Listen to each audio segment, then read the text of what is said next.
Shalom adik-adik, senang berjumpa kembali dengan kalian di ibadah online hari ini. Nah adik-adik, hari ini kita sama-sama memperingati Hari Kasih Sayang. Nah, kita mau sama-sama mengungkapkan rasa kasih sayang kita ke orang tua dan saudara kita dengan mengatakan, "Aku mengasihimu." Yuk kita mau sama-sama katakan ke orang tua dan saudara kita, "Aku mengasihimu." Yeay. Nah adik-adik, sebelum kita memulai ibadah online hari ini, yuk kita mau sama-sama lipat tangan, tutup mata, kita mau berdoa bersama-sama.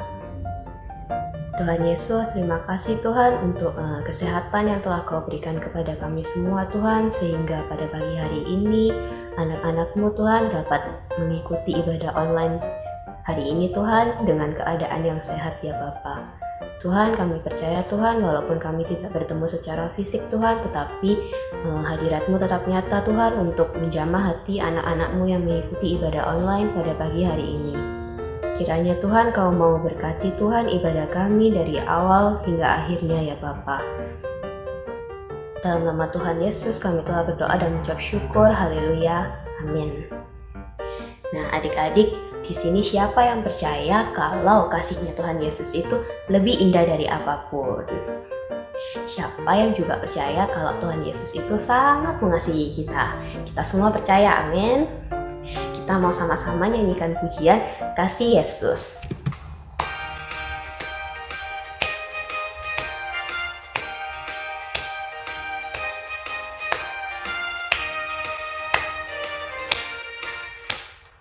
Kasih Yesus indah-indah, oh indah. Kasih Yesus indah-indah, oh indah. Kasih Yesus indah-indah, oh indah. Kasih Yesus indah-indah, oh indah.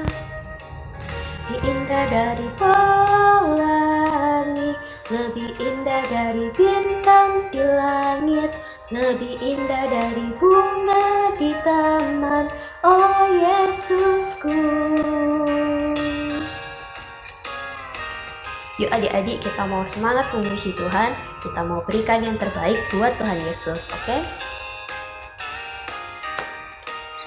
Yuk kita mau sama-sama nyanyikan lagu ini sekali lagi. Kasih Yesus indah-indah, oh indah. Kasih Yesus indah-indah, oh indah. Kasih Yesus indah-indah, oh indah. Kasih Yesus indah-indah, oh indah. Indah dari pelangi, lebih indah dari bintang di langit, lebih indah dari bunga di taman, oh Yesusku. Kasih Yesus indah-indah, oh indah. Kasih Yesus indah-indah, oh indah. Kasih Yesus indah-indah, oh indah. Kasih Yesus indah-indah, oh indah. Indah dari pelangi, lebih indah dari bintang di langit, lebih indah dari bunga di taman, oh Yesusku. Lebih indah dari pelangi, lebih indah dari bintang di langit, lebih indah dari bunga di taman, oh Yesusku. Lebih indah dari bunga di taman, oh Yesusku. Oke adik-adik, kita sebentar lagi mau mendengarkan firman Tuhan. Yuk kita mau sama-sama siapkan hati, siapkan pikiran. Kita mau belajar untuk mengerti apa yang menjadi isi hati Tuhan Yesus. Kita mau sama-sama nyanyikan lagu Ajarku Mengerti. Aku datang kepadamu, ucap syukur atas kebaikanmu. Sekarang ku buka telingaku,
Selamat pagi, adik-adik semuanya.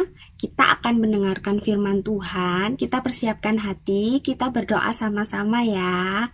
Semuanya tundukkan kepala, kita berdoa. Tuhan Yesus, terima kasih buat kesempatan yang masih Engkau beri dalam hidup kami hingga hari ini.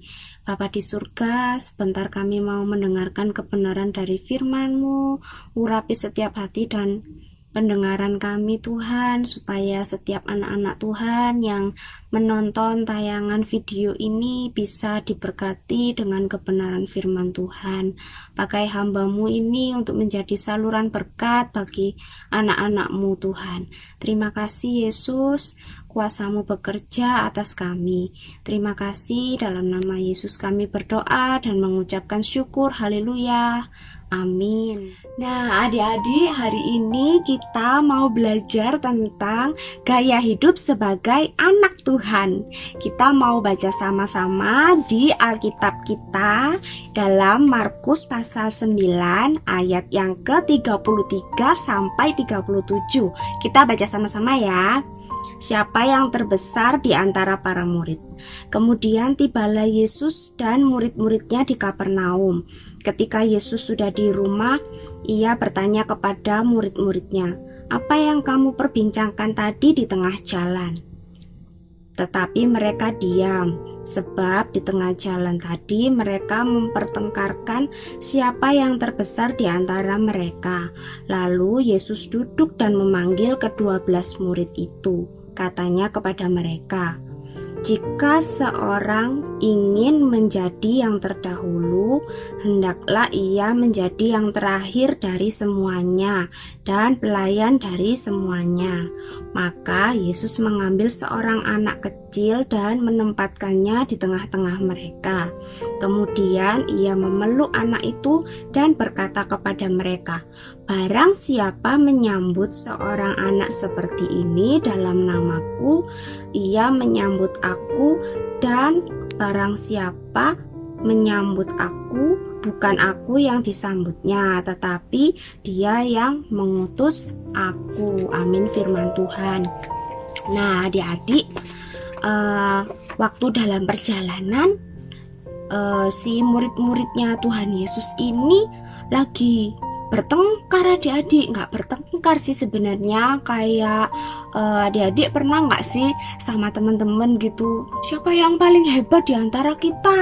Pasti kan kita menonjolkan diri sendiri, ya akulah, aku yang paling pintar, aku yang paling ganteng, aku yang paling cantik, aku yang nomor 1, pasti seperti itu ya kan? Aku yang pokoknya yang paling heboh lah kita ya. Nah, di sini juga sama, murid-murid Yesus juga.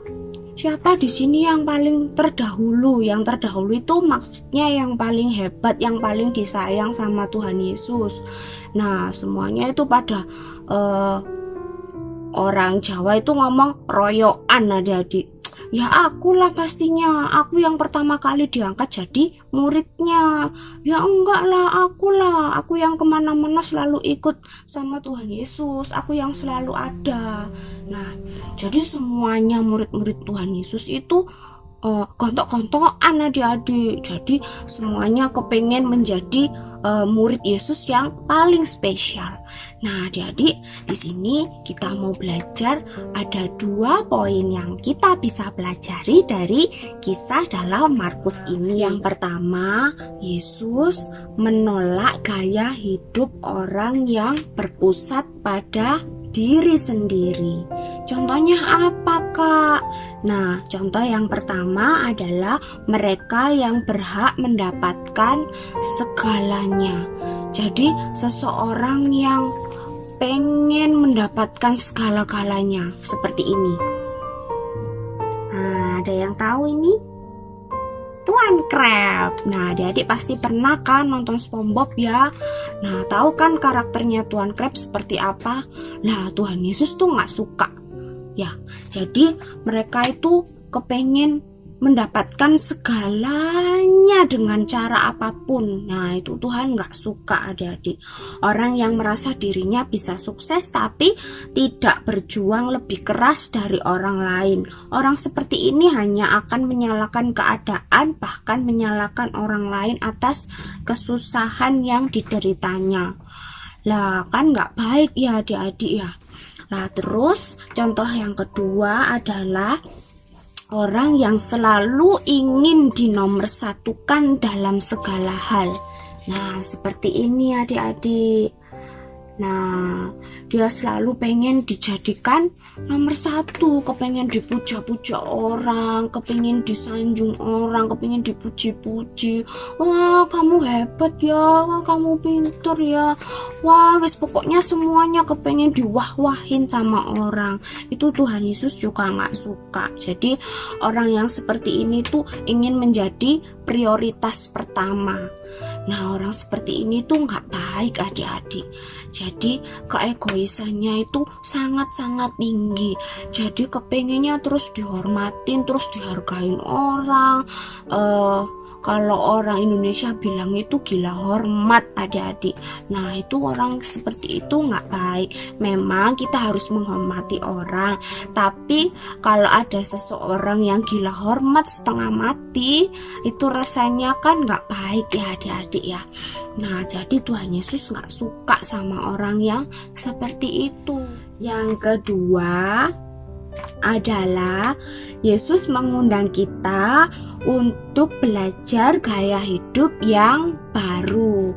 Nah, gaya hidup yang baru dengan cara apa, Kak? Gaya hidup yang baru, caranya Tuhan Yesus itu dengan cara meneladani dari yang paling kecil di sekitar kita. Karena dari perkara kecil itu Tuhan bisa mempercayakan kita perkara yang besar. Sama seperti yang di Markus tadi sudah dikatakan, Tuhan Yesus tuh mengambil anak kecil dan memeluknya.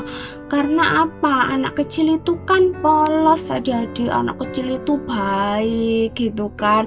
Anak kecil itu nggak seperti orang dewasa yang melakukan segala sesuatu kejahatan itu dengan sengaja. Kalau anak kecil kan enggak, masih polos gitu kan. Kalau dimarahin masih nangis ya kan. Nah, seperti itu. Kita harus belajar dari hal-hal yang terkecil. Misalnya kalau ada teman kita yang susah atau teman kita yang sakit, coba kita ajak berdoa. Atau kalau kita ngajak mereka berdoa secara langsung, kita malu, tapi kita bisa mendoakan secara pribadi. Jadi kita bisa mendoakan mereka. Nah, itu salah satu contoh, salah satu cara agar hidup kita ini bisa menjadi baru adik-adik seperti yang Tuhan mau. Ada ayatnya adik-adik, kita baca di 1 Tesalonika 5 ayat 17. Dikatakan tetaplah berdoa. Nah, adik-adik, jadi adik-adik itu harus suka berdoa. Siapa di sini yang di rumahnya suka berdoa? Angkat tangan. Nah, itu pasti baik adik-adik. Tuhan Yesus suka sekali sama anak yang berdoa. Contoh yang kedua adalah tersenyum dan bersyukur. Ada ayatnya juga. Kita buka di 1 Tesalonika 5 ayat 18. Bawahnya yang tadi, tetaplah berdoa. Ada kata-kata mengucap syukurlah dalam segala hal, sebab itulah yang dikehendaki Allah di dalam Kristus Yesus bagi kamu. Nah, adik-adik, jadi selain kita berdoa, kita juga harus tersenyum dan bersyukur. Seperti ini adik-adik. Jangan lupa mengucap syukur.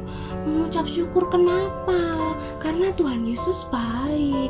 Mengucap syukur karena kita masih sehat. Mengucap syukur karena kita masih dikelilingi orang-orang yang sayang sama kita. Kita harus bersyukur adik-adik. Jangan suka ngomel sama Tuhan, jangan suka ngedumel sama Tuhan, jangan suka marah-marah sama Tuhan, jangan cuma minta-minta sama Tuhan. Tuhan, aku minta ini, aku minta itu. Nah, nggak boleh gitu. Jadi apapun yang Tuhan berikan, meskipun Tuhan belum memberikan kepada kita, kita juga harus mengucap syukur adik-adik. Oke? Nah, contoh yang ketiga adalah memuji Tuhan. Ada di Mazmur 150 ayat yang ke-6.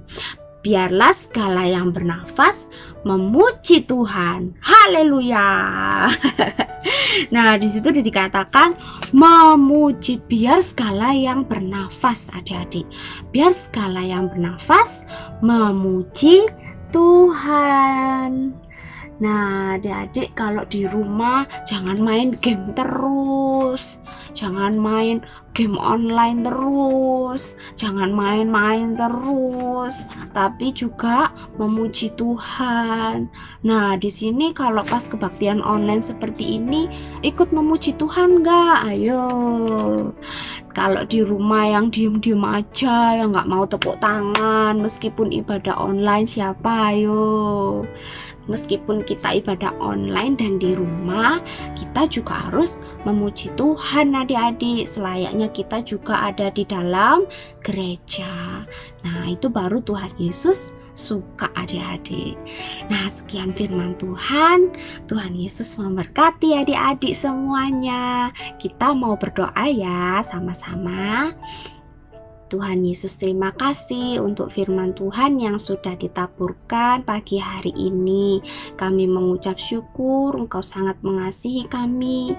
Tuhan, berikan hikmat-Mu atas kami, berikan roh-Mu atas kami, supaya kami bisa mengerti Tuhan apa yang sudah disampaikan, firman Tuhan yang sudah ditaburkan bisa menjadi berkat kerohanian bagi anak-anak Tuhan. Terima kasih Tuhan Yesus. Dalam nama Yesus kami berdoa dan mengucapkan syukur. Haleluya. Amin. God bless you.